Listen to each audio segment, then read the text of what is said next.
ඇත්තටම සතුටින් ඉන්න පුළුවන් ගයක් කියන්නේ මොන වගේ එකක්ද?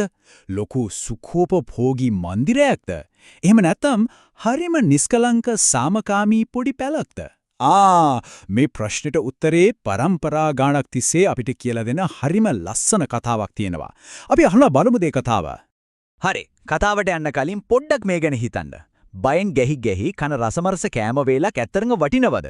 කෙනෙක්ට බයෙන් ඉඳගෙන ඒ කෑම වේල ඇත්තටම රස විඳින්න පුළුවන්ද? ඔන්න ඔය ප්‍රශ්නේ තමයි මේ මුළු කතාවෙම හදවත. මේ බලන්න. එක පැත්තකින් තියෙන්නේ මගේ ලෝකය. හරිම සාමකාමී සරල ගමේ ජීවිතේ. අනෙක් පැත්තෙන් හැම සැප සම්පතක්ම තිබුණත් හැමතිස්සෙම අනතුරක් තියෙන නගරේ ජීවිතේ. මේ දෙකේ වෙනස කොච්චරද කියලා මගෙන් හොඳටම පේනව නේද? හොඳයි. එහෙනම් අපි කතාව පටන් ගමු මගේ ලෝකෙන්, මගේ ගෙදරින්. ඒක හරිම නිස්කලංක, හරිම සාමකාමී තැනක්. නිස්කලංක කෙතක් මැද මගේ පුංචි ගෙදර. මම මෙතන ජීවත් වුණේ හරිම සතුටින්, හරිම ආරක්ෂිතව. ඇත්තටම මගේ ලෝකයේ පොඩි වුණාට ඒක මට මාලිගාවක් වගේ දැනුණා.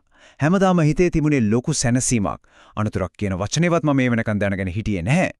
ඔව් මගේ කෑම වේල එච්චර ලොකු දෙයක් නෙමෙයි තමයි. රසවත් බෝන්චියට ටිකක්, බේකන් කෑල්ලක්, සමහර වෙලාවට චීස් කෑල්ලකුයි පාන් ටිකකුයි. ඒත් මම කන හැම කටක්ම රස වින්දේ හරිම සාමකාමීව. මොකද මට කිසිම දෙයකට බය වෙන්න දෙයක් තිබුණේ නැහැ. ඉතින් මගේ ජීවිතේ ඔහොම හරිම සංසුන්ව ගෙවිලා ගියා. අර දවස එනකන්. ඔව් එදා තමයි නගරේ ඉඳන් මගේ නෑදෑයෙක්, මගේ කසින් ආවේ. එතනින් පස්සේ මගේ මුළු ලෝකෙම වෙනස් වුණා කිව්වොත් හරි. අම්මෝ, එයා ආවම මට දැනුණ සතුට. මම එයාට හරිම ආදරෙන් සැලකලා මගේ ගාව තිබ්බ හොඳම කෑම ටික එයා එක්ක බෙදාගත්තා. ඒත් එයා මගේ සරල කෑම වේල දිහා බලුවේ හරිම අපිරියාවකින් මගේ. මේ මොනවද? මේ වගේ හිඟන කෑම කාලා කොහොමද ඔයා ජීවත් වෙන්නේ? මාත් එක්ක එන්නකෝ නගරේද? මම පෙන්නන්නම් නියම ජීවිතේ මොකද්ද කියලා. එයා එම කිව්වම ඇත්තටම මගේ හිතේ පොඩි කුතුහලයක් ඇති වුණා. ඉතින් මමත් එයා එක්ක යන්න තීරණය කළා. දැන් තමයි කතාවේ නියම හරියට එන්නේ. අපි දැන් යන්නේ කලබලකාරී නගරයට. ඒ නිසා හැමදේම ටිකක් වේගවත් වෙයි.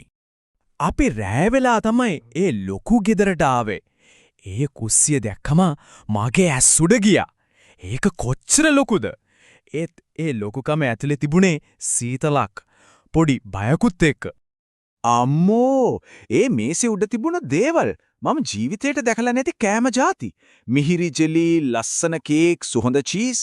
ඇත්තටම මේ වෙලාවේ නම් මට මගේ සරල බෝන්චි වේල සම්පූර්ණයෙන්ම අමතක වෙලා ගියා. හරි. දැන් ඔක්කොම හොඳයි. අපි කන්න පටන් ගමු කියලා හිතුවා විතරයි. එකපාරටම ඩඩෝන් ගාලා සද්දයක් ඇහුණා. මගේ මුළු ඇඟම ගල් ගැහුණා වගේ වුණා. ඔන්න එතනින් පටන් ගත්ත දේ තමයි මගේ ජීවිතයේ භයානකම සිද්ධිය. හැමදේම වුණේ ඇසිපිය ගහන සැනින්. ඒ මොකක්ද? මට කෑ ගහන්නත් පණක් තිබුණේ නැහැ. මම බයෙන් වෙවුල කිඳිරුවා. මගේ හදවතේ එළියට පණි වගේ ගහුණා. ඒත් මගේ කසින්ට ඒක ගාණක්වත් නැහැ. ඕක මොකද්ද ගෙදර බල්ලෝනේ කියලා එයා කිව්වා හරිම සැහැල්ලුවෙන්. එතකොට තමයි මට තේරුනේ එයාට මේක සාමාන්‍ය දෙයක් කියලා. අපේ ජීවිත කොච්චර වෙනස්ද?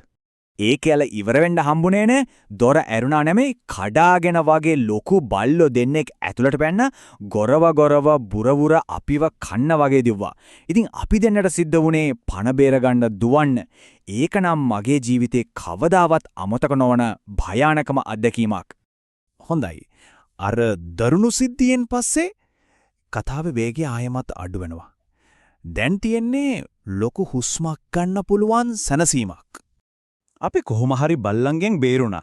ඒ බේරුණ ගමන් මම මගේ නෑදියායට කිව්වා ආයිබෝවන්. මේ විසිතුරු ජීවිතේ ඔයාට හොඳ ඇති. ඒත් මට බෑ. මට මගේ ගමට යන්න ඕනේ. මට තමත් එක තත්පරයක්වත් එහෙ ඉන්න ඕනේ උනේ නෑ. ආපහු මගේ නිස්කලංක කෙතට ආවම අම්මෝ, මම ගත්ත හුස්ම, ඒ දැනුණ සැනසීම වචන වලින් කියන්න බෑ. අන්තිමට මම ගෙදර ආරක්ෂිතව. එදා තමයි මට තේරුනේ ඇත්තම සතුට කියන්නේ මොකක්ද කියලා. බයෙන් ගැහි කේක් කනවට වඩා සාමයෙන් බෝන්චි ඇටයක් කන එක කොච්චර හොඳද? මේක තමයි මුළු කතාවෙන්ම මම ඉගෙනගත්ත වටිනාම පාඩම. ජීවිතේ සරල වුණත් සාමකාමීව ඉන්න එක තමයි ඇත්තරම වටින්නේ. හොඳයි. ඉතින් අපි මේ ලස්සන කතාවෙන් ඉගෙන ගන්න ඕන වැදගත්ම පාඩම මොකක්ද? අපි ඒකට කතා කරමු. මේ කතාවෙන් ඉගෙන ගන්න තියෙන ප්‍රධානම වචනය තමයි තෘප්තිය. සරලවම කිව්වොත් Tamanට තියෙන දේවල් ගැන සතුටු වෙන එක, සෑහීමකට පත් වෙන එක.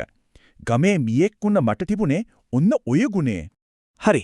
එහෙනම් අපි ඉක්මනට මතක් කරගමුද මේ ප්‍රශ්න තුනට උත්තර දෙන්න පුළුවන්ද බලන්න. 1. ගමේ මීයා නගරදී බය වුණේ ඇයි? 2. ගමේ මීයා ගෙදරදී කෑවේ මොනවද? 3. තෘප්තිමත් වෙනවා කියන්නේ මොකද්ද? මේවට උත්තර දෙන්න පුළුවන් නම් කතාවේ පාඩම හොඳටම තේරලා. ඉතින් අන්තිමට හැමෝටම හිතන්න පොඩි දෙයක් තියෙනවා. අපේ ජීවිතයේ ඇත්තම සතුට, ඇත්තම ආරක්ෂාව තියෙන්නේ කොහෙද? ඒක ලොකු දේවල් වලද නැත්නම් සාමය, ආදරය තියෙන තැන්වලද? ඒ ගැන හිතන ගමන් Tamanට ආරක්ෂිතම තැන කියලා හිතන තැන ගැන ලස්සන චිත්‍රයක් ඇඳලා බලන්නකෝ.